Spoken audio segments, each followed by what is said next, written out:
बहुजन सौरभ, बहुजनांच्या सामाजिक व सांस्कृतिक चळवळीचे मुखपत्र। नमस्ते, जय भीम। मैं एडवोकेट डॉक्टर सिद्धार्थ कांबले, दैनिक बहुजन सौरभ का मुख्य संपादक। मुझे कभी कभी लगता है कि बाबा साहब ने जब राज्य घटना जब लिखने को लगी तो शायद उनके ये नहीं मालूम होगा कि यहाँ के लोग का नागरिकत्व ही कुछ लोग छीन लेंगे और सबके आंखों के सामने हो जाएगा और सब सुप्रीम कोर्ट से लेके तो हाई कोर्ट तक सब लोग देखते रह जाएंगे। ये बात कभी नहीं सोची होगी। शायद बाबा साहब को ये लग रहा होगा कि हो सकता है कि भाई बहुत बड़े लोग एक पर्टिकुलर आइडियोलॉजी को लेके आगे बढ़ेंगे, आपस में फ्रिक्शन होगा, ये होगा वो होगा, ये सब बातें तो ठीक थी, लेकिन ऐसे भी टाइप का कोई खेल हो सकता और इस तरीका से कोई ईवीएम मशीन आएगा और ये सब का सब इन लोगों को पूरे अधिकार ही खत्म कर देंगे, पूरे देश की नागरिकत्व के साथ में, मतलब पूरी डेमोक्रेसी को खत्म हो जाएगी। इस तरीका का अंदाजा तो शायद कहीं नहीं होगा। निश्चित रूप से जब ये सफलता बीजेपी को मिली हरियाणा में और महाराष्ट्र में, और सब भंडा फूटा उनका कि ये इस तरीका से उन्होंने सब किया कि जहाँ पे वोटर जितने थे उससे ज्यादा वोटिंग हुआ। ये 1 घंटे में ये पूरा का पूरा सब गेम हुआ। कई जगह पे बैटरी बदले गई, कई जगह ये सब हुआ। ये सब लोग बाद में पता चला जब ये महाराष्ट्र का इलेक्शन सब ये हुआ। शायद ये इलेक्शंस के पहले यदि ये सब खेल सामने आता तो शायद मुझे लगता कि फडणवीस ने ये सब गेम किया है, ब्यूरोक्रेसी को पकड़ के किया है, और सब जिस तरीका से किया है वो निश्चित रूप से निंदनीय है, क्रिमिनल ऑफेंस है। और क्रिमिनल यदि जब काम करोगे तो निश्चित रूप से ये उतना उसका प्रभाव लोकसभा इलेक्शन के वक्त नहीं था करके इन लोगों ने जिस तरीका से अपना मोड ऑफ ऑपरेंडी चेंज किया, लेकिन वो निश्चित रूप से अभी बिहार में वो पकड़े गया। बिहार में सब लोग बड़े सतर्क हैं। जिन जिन लोगों के वोटिंग के लिस्ट कट रहे हैं वो लोग भी सतर्क है कि भाई हमारा फाइनल लिस्ट तो आने दो, हम बाद में देखते हैं तुम्हें क्या करना है। और जो लोग बोगस वोटिंग लिस्ट आ जाएंगे और जब उसकी लिस्ट निकलेगी तब वो सब घर घर में जा जाके बोलेंगे कि कितने सारे वोटिंग लिस्ट बोगस हो गई। तो ये सब सिचुएशंस को देखते हुए इसको निश्चित इसके जो परिणाम होंगे वो अत्यंत बहुत ही बुरे होंगे।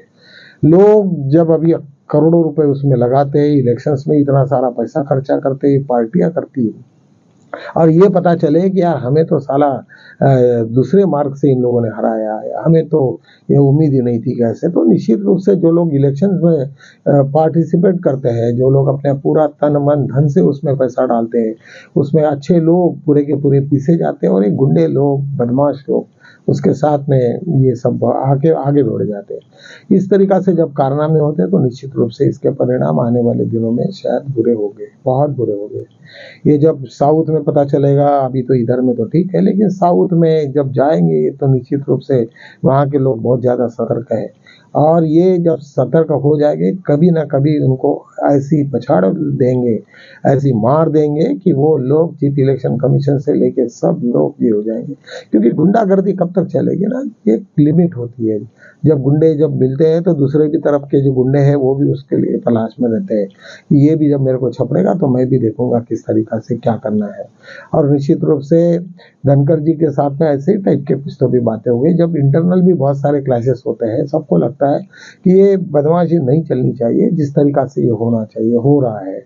और मुझे लगता है कि जो विपक्ष ने पूरे इसको जिस तरीका से घेरा, चीफ इलेक्शन कमीशन को घेरा है, तो सबकी आंखें उनके एक एक क्षण की एक्टिविटीज के ऊपर में हो रही है कि कौन लोग है वो, ये सब क्यों कर रहे हैं। और उनको मालूम है कि कभी खुदा न खास्ता यदि उनका सब कुछ बर्बाद हो जाए या नहीं आ पाए, उनके सब के सब प्रोग्राम यदि पे फंस जाए तो निश्चित रूप से उसके परिणाम ऐसे होंगे कि सब के सब लोग जेल में जाएंगे। और ये जब जेल में जाएंगे तब सब लोगों को पता चलेगा। खैर कितने भी लोग हो गए तो भी पुलिस डिपार्टमेंट तो उसको तो ये करेंगे, जब पुरावे सब मिल जाएंगे उनके हाथ में। तो मुझे लगता है ये सब क्यों करते हैं लोग, ठीक है ना। और अभी इन दिनों में बीजेपी ने आरएसएस के जो कैडर किए थे, कैडर पूरे के पूरे उन्होंने बर्बाद कर दिए, क्योंकि उनको ये पता चला कि इससे तो बहुत इजीली हम लोग कर सकते हैं। तो जो गांव गांव में आरएसएस की शाखा है, उनके लोग जो थे वो काफी कमजोर हो गए। आरएसएस के भी बहुत सारे लोग जिसमें थे एक्टिवली पार्टिसिपेट करते थे, वो अभी बदमाशी की तरफ में आ गए। मित्रों, मुझे एक बात ध्यान में रखिए, जो भी काम बुरे काम करोगे तो उसके परिणाम भी बुरे होते हैं, ये सबको मालूम है, तो किसी नई चीज बताने की जरूरत नहीं है। जो जो भी लोग इसमें पॉलिसी में इसमें उसके साथ में जो पार्टिसिपेट करते हैं वो आज ना कहीं पकड़े जाएंगे। आज भी देखिए 10 साल हो गए, आज 25-26 साल हो गए गोधरा में, ये 11 और वो 10 मतलब 21-22 साल हो गए। लेकिन जिस दिन भी गोधरा का या इनका सिचुएशंस खराब आ जाएगा तो निश्चित रूप से फिर दोबारा वो फाइलें खुलेगी, और उनको सबको मालूम है यहाँ नहीं खुलेगी तो अमेरिका में खुलेगी।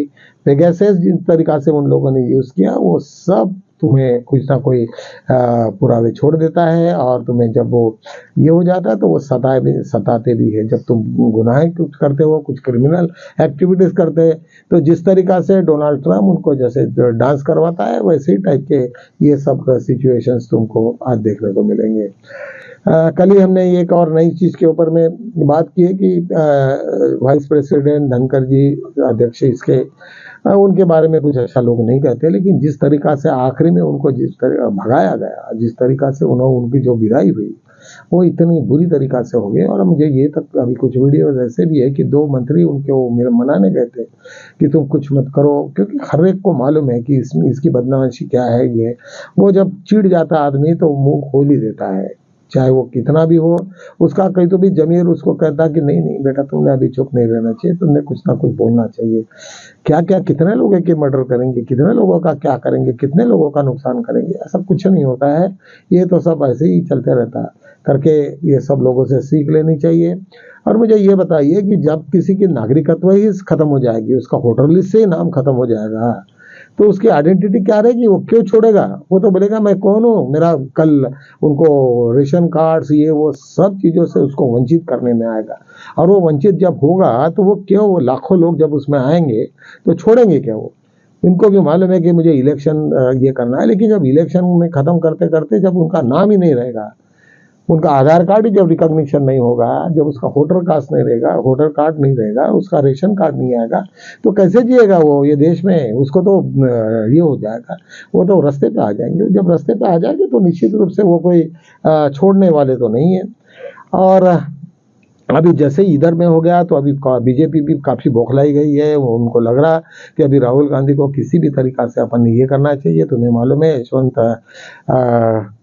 जो हमारे का जो ये हुआ था, और उसमें जो भी जो चीजें होगी, अभी जो ये उनके घर से जो चोरी हो गई थी जस्टिस वर्मा के यहाँ से, तो वो जब अभी उन्होंने कहा कि उसको एक्सेप्ट किया वोटिंग के लिए, तो अभी बड़ी मुसीबत में आ गई गवर्नमेंट की। अभी करना तो करना, क्योंकि धनखड़ साहब ने तो ले लिया अभी नो कॉन्फिडेंस मोशन में, और नो कॉन्फिडेंस मोशन यदि जब गिर जाता है तो बीजेपी को नुकसान है, वो परेशानी में हो जाएगी। एक दूसरी बात ये हो गई कि जब इधर, मुझे तो ये समझ में नहीं आया, मैं भी एक लॉ का आदमी हूँ, लेकिन कि एक तरफ में नो कॉन्फिडेंस मोशन आया है, उसके तरफ में 50 लोगों ने किया, धनखड़ जी ने उसका एक्सेप्ट किया। दूसरे तरफ में जस्टिस BR गवई ने एक बेंच को कॉन्स्टिट्यूट किया क्योंकि उनको नेचुरल जस्टिस मिलना चाहिए करके, और उनकी सुनवाई है। अभी ये एक तरफ में सुनवाई है तो एक तरफ में इम्पीचमेंट नहीं होगा, ये दोनों भी चीजें एक दूसरे को हो गई। तो उससे अभी, और ये मैंने कल भी बोला कि जस्टिस वर्मा के बारे में जिस तरीका से जो हुआ वो निश्चित रूप से कुछ ना कुछ लग रहा है, क्योंकि इतना सारे लाखों करोड़ों रुपए जब जले और एक भी नोट का नंबर नहीं किसी को मालूम कि वो कहाँ से बने थे, कहाँ थे, कौन से उसको जोन में बांटे गए थे, कौन थे उसमें, यहाँ तक प्रूफ उसने छोड़े नहीं। तो निश्चित रूप से हमें भी लगता है कि कुछ ना कुछ तो भी बहुत बड़ा लोचा हो गया है। और मुझे ऐसा लगता है कि उसका जो भी है जुडिशियरी को बदनाम करने का ये सब ड्रामा था, और वो यदि जब हो जाता है, छपड़ में जाते हैं, तो फिर मोदी जी की और परेशानी बढ़ेगी। क्योंकि जब तुम क्राइम करते हो तो कहीं ना कहीं हर क्रिमिनल कहीं ना कहीं कोई ना कोई छोड़ के जाता है।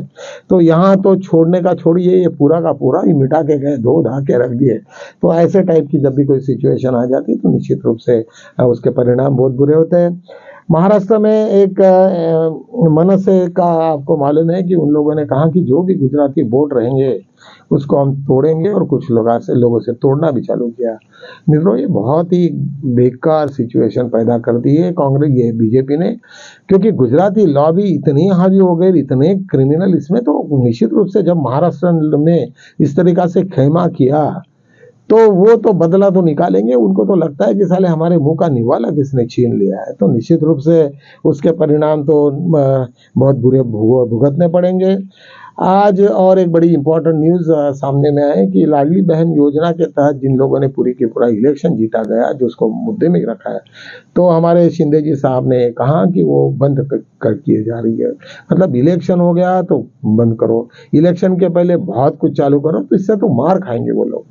लोगों को लगेगा कि सब लेडीज लोग रास्ते पे आएगी, बड़े बड़े मोर्चे निकालेंगे और वो फिर बाद में बीजेपी के घर घर में घुस घुस के मारेंगे कि तुमको हमने चुन के दिया, ये सब नौटंकी करने के लिए, किसी भी इलेक्शन जीतने के लिए किया। तो ये निश्चित रूप से जिस तरीका से हम लोग ऐसे गंदगी करते हो तो उसके परिणाम भी भुगतने के लिए रहना चाहिए। जितने भी कोई चीफ मिनिस्टर हो, डिप्टी चीफ मिनिस्टर हो या कोई भी मंत्री हो, तो उनको तैयारी करनी पड़ेगी और उससे जो भी ग्राफ उनका आज बना हुआ है थोड़ा, वो भी खत्म हो जाएगा। मित्रों, कभी ऐसा समझिए कि कभी खुदा ना खास्ता ये ईवीएम मशीन बंद हो जाए या उसको जामर लग जाए या और कोई तरीके से कुछ ना कुछ लोग ढूंढ ले, तो ऐसे वक्त क्या हालत होगी।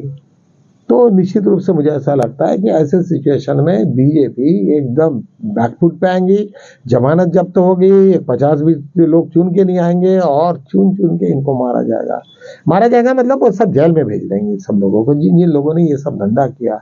तो मुझे ऐसा लगता है कि ये जो सिर्फ जो सत्ता है, सत्ता हासिल करने के लिए ये सब क्यों करते हैं, और सत्ता हासिल करने से क्या करते हैं, पैसा भी क्या करते हैं। लोगों के पास में करोड़ों रुपए पड़े उनके पास में, उनको मालूम तक नहीं कि कितना पैसा अपने पास में है, वो पैसे का क्या करना है ये तक नहीं मालूम।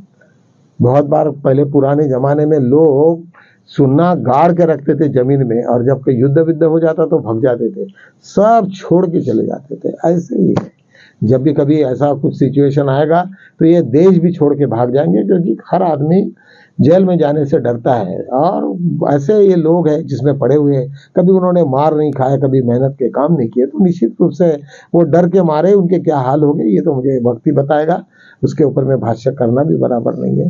तो चलो हम देखते रहते हैं, लेकिन अम्बेडकरी समाज ने ये बात को बड़े ध्यान से रखना पड़ेगा कि तुम हर चीज़ों के ऊपर में गौर से ध्यान रखिए, किस किस तरीका से मूवमेंट चल रही है, किस किस तरीका से उनके ये हो रहे, इंडिया अलायंस में क्या हो रहा।